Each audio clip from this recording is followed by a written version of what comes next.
A sex tape, a pregnancy scare, 2 cheating scandals, and that's just this week's update.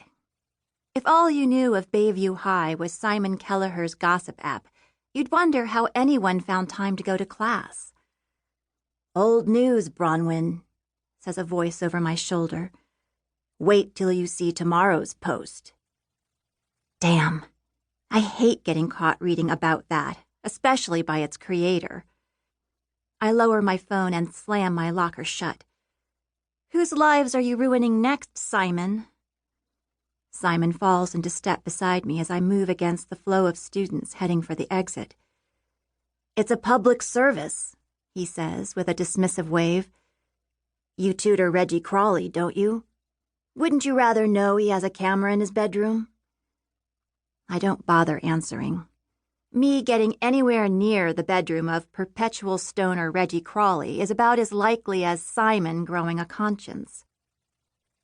Anyway, they bring it on themselves. If people didn't lie and cheat, I'd be out of business. Simon's cold blue eyes take in my lengthening strides. "Where are you rushing off to? Covering yourself in extracurricular glory?" I wish. As if to taunt me, an alert crosses my phone. Mathlete practice, 3 p.m., epic coffee. Followed by a text from one of my teammates. "Evan's here." Of course he is. The cute mathlete, less of an oxymoron than you might think, seems to only ever show up when I can't. "Not exactly," I say. As a general rule, and especially lately, I try to give Simon as little information as possible. We push through green metal doors to the back stairwell, a dividing line between the dinginess of the original Bayview High and its bright, airy new wing. Every year, more wealthy families get priced out of San Diego and come 15 miles east to Bayview, expecting that their tax dollars will buy them a nicer school experience than popcorn ceilings and scarred linoleum. Simon's still on my heels when I reach Mr. Avery's lab on the 3rd floor, and I half turn with my arms crossed. "Don't you have someplace to be?" "Yeah, detention," Simon says, and waits for me to keep walking. When I grasp the knob instead, he bursts out laughing. "You're kidding me! You too? What's your crime?" "I'm wrongfully accused," I mutter and yank the door open. 3 other students are already seated, and I pause to take them in. Not the group I would have predicted, except one. Nate McCauley tips his chair back and smirks at me. "You make a wrong turn? This is detention, not student council." He should know. Nate's been in trouble since 5th grade, which is right around the time we last spoke. The gossip mill tells me he's on probation with Bayview's finest for something. It might be a DUI, it might be drug dealing. He's a notorious supplier, but my knowledge is purely theoretical. "Save the commentary."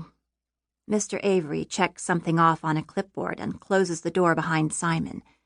High arched windows lining the back walls send triangles of afternoon sun splashing across the floor, and faint sounds of football practice float from the field behind the parking lot below.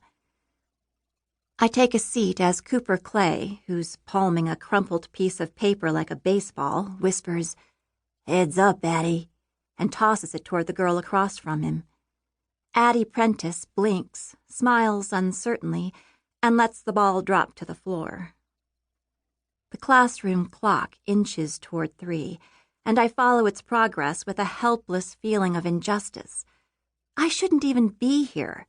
I should be at Epic Coffee, flirting awkwardly with Evan Neiman over differential equations.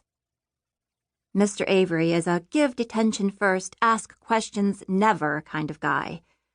But maybe there's still time to change his mind. I clear my throat and start to raise my hand, until I notice Nate's smirk broadening. "Mr. Avery, that wasn't my phone you found. I don't know how it got into my bag.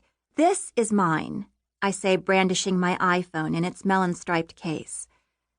Honestly, you'd have to be clueless to bring a phone to Mr. Avery's lab. He has a strict no-phone policy and spends the first 10 minutes of every class rooting through backpacks like he's head of airline security and we're all on the watch list. My phone was in my locker, like always. You too? Addy turns to me so quickly her blonde shampoo-ad hair swirls around her shoulders.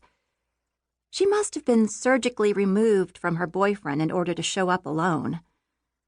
That wasn't my phone either. Me three, Cooper chimes in. His southern accent makes it sound like thray. He and Addy exchange surprised looks, and I wonder how this is news to them when they're part of the same clique. Maybe uber-popular people have better things to talk about than unfair detentions.